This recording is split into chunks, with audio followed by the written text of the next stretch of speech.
Hi friends, இன்றைக்கி நம்ம கிச்சனில் குக்கு வித் கோமாளி ரெசிபி தாங்க பார்க்க போகிறோம். இது தர்ஷன் அவங்க வின் பண்ண ரெசிபி தான். சூப்பராக செஞ்சு எல்லாரையும் அசத்திருந்தார். கேரமல் பீனட் ஸ்டஃப்டு சாக்லேட் இது ரொம்ப டேஸ்ட்டாக அட்டகாசமாக செஞ்சுருந்தாரு. இது நம்ம கிச்சனில் ரொம்ப சூப்பராக செஞ்சிடலாம். எப்படி செய்கிறதுன்னு பார்க்கலாம் வாங்க. Welcome to Yasmiji kitchen.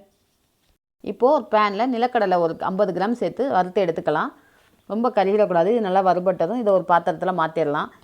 இது ஆறுனதுக்கப்புறம் இதை தோலை நீக்கி எடுத்து வச்சுக்குவோம். இப்போ இது இருக்கட்டும். இப்போ இன்னொரு பேனில் 100 கிராம் சுகர் சேர்த்துக்கிறேன். இதை நல்லா கேரமல் ஆக்கிடலாம். ஸ்டவ்வை லோ ஃப்ளேமில் வச்சுட்டு நல்லா மிக்ஸ் பண்ணுங்கள். நல்லா ஹனி கலரில் வந்ததுக்கப்புறம் இது நல்லா கேரமல் திக்காகிடாமல் இருக்கிறதுக்காக 1 டேபிள் ஸ்பூன் ஃப்ரெஷ் க்ரீம் சேர்த்துறேன். சேர்த்து நல்லா மிக்ஸ் பண்ணணும். கேரமல் பாருங்கள் ரொம்ப உறைஞ்சிடாது. இது கூட 1 டேபிள் ஸ்பூன் பட்டரும் சேர்த்துக்கிறேன். சேர்த்துட்டு இதையும் நல்லா மிக்ஸ் பண்ணிவிட்டு இப்போ ஸ்டவ் ஆஃப் பண்ணிடலாம். ரொம்ப கருகிடக்கூடாது, கசப்பு தட்டிடும்.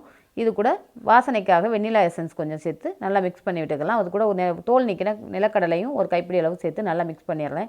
இந்த மாதிரி சேர்க்கும்போது உறைஞ்சும் வராது, நம்ம கேரமல் ரொம்ப கெட்டியாகாது. இப்போ இதை ஆற வச்சிடலாம். இதை ஒரு பாத்திரத்தில் மாற்றி வச்சிடுறேன்.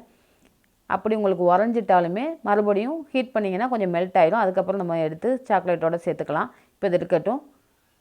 இப்போ ஒரு பவுலில் நான் மில்க் சாக்லேட் தான் எடுத்திருக்கேன். 1/2 கிலோ சாக்லேட் எடுத்திருக்கேன். இதை டபுள் பாயிலிங் மெத்தடில் நல்லா மெல்ட் பண்ணி எடுத்துக்குவோம். இப்போ இது நல்லா மெல்ட் ஆகி வந்ததுக்கப்புறம் இதுவும் ரெடி ஆயிடுச்சு. இப்போ ஒரு சாக்லேட் மோடில் இது எல்லாத்தையும் வச்சிடுறேன். ஒரு சிலிக்கான் மோடில் நான் எடுத்து வச்சுருக்கேன். அப்போ தான் நம்ம சாக்லேட் எடுக்கும்போது ரொம்ப ஈஸியாக வரும். நம்ம சேர்த்துட்டு இது மறுபடியும் இந்த சாக்லேட் பவுலில் இதை உதறி விட்டுருங்க. உதறி விட்டு திருப்பி பார்க்குறேன். பாருங்கள், சாக்லேட் எல்லா பக்கமும் நல்லா கோட் ஆகிருக்கு. இப்போ இது கூட நம்ம கேரமல் பீனட் செஞ்சுருந்தோம்ல, அதை உள்ளே ஸ்டஃப் பண்ணிடலாம். இப்போ ஒவ்வொரு ஸ்பூனாக எடுத்து இந்த சாக்லேட் உள்ளே ஸ்டஃப் பண்ணிடுறேன். ஸ்டஃப் பண்ணிவிட்டு இது மேலே மறுபடியும் நம்ம மெல்ட் பண்ண சாக்லேட்டை மேலே பூசி எடுத்துடலாம். இந்த மாதிரி எடுத்து வச்சுட்டு இதை ஃப்ரீசரில் ஒரு 1/2 மணி நேரம் வச்சிடலாம். இப்போ தோல் நீக்கின நிலக்கடலையை இந்த மாதிரி பொடி பண்ணி எடுத்துக்குவோம். இப்போது பிளேட்டிங் செஞ்சிடலாம். இதுக்கு நிலக்கடலையை பொடி பண்ணி எடுத்துக்கிறேன் கொஞ்சம். இப்போது பிளேட்டிங் எந்த பிளேட்டிங் பண்ண போகிறோமோ அந்த பிளேட்டில் கொஞ்சம் சாக்லேட்டை இந்த மாதிரி ப்ரஷ் பண்ணி விட்டுறேன். ஓரங்களை ப்ரஷ் பண்ணிவிட்டு நம்ம பொடி பண்ண நிலக்கடலையை இது மேலே தூவி விட்டுறலாம். இந்த சைடும் தூவி விட்டுட்டு இப்போ சாக்லேட் 1/2 மணி நேரத்துக்கு அப்புறம் நல்லா செட் ஆகி வந்துடுச்சு. பாருங்கள், கெட்டியாகி வந்துடுச்சு. இப்போ இதை எடுத்துடலாம்.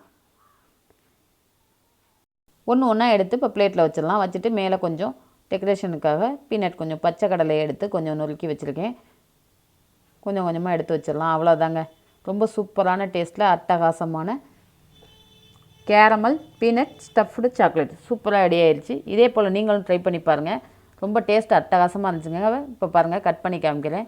உள்ள கேரமலும் பீனட்டும் ரொம்ப டேஸ்ட்டாகவும் இருந்துச்சு. மேலே சாக்லேட்டும் நல்லா மெல்ட் ஆகி சூப்பராக இருந்துச்சு. ஜட்ஜஸ் சொன்ன மாதிரி அவ்வளோ சூப்பராக இருந்துச்சு. இதே போல் நீங்களும் ட்ரை பண்ணி பார்த்துட்டு எப்படி இருந்துச்சுன்னு மறக்காமல் எனக்கு கமெண்ட்ஸில் சொல்லுங்கள். இந்த ரெசிபி உங்களுக்கு பிடிச்சிருந்துச்சின்னா மறக்காமல் லைக்கை தட்டி விட்டுருங்க. அப்படியே நம்ம சேனலுக்கும் சப்ஸ்கிரைப் பண்ணிடுங்க. இதே போல் குக்கு வித் கோமாளி ரெசிபிஸ் எல்லாம் நம்ம சேனலில் அப்லோட் பண்ணியிருக்கோம். மறக்காமல் பார்த்துருங்க. மீண்டும் ஒரு நல்ல ரெசிபியோட அடுத்த வீடியோவில் உங்களை சந்திக்கிறேன். நன்றி.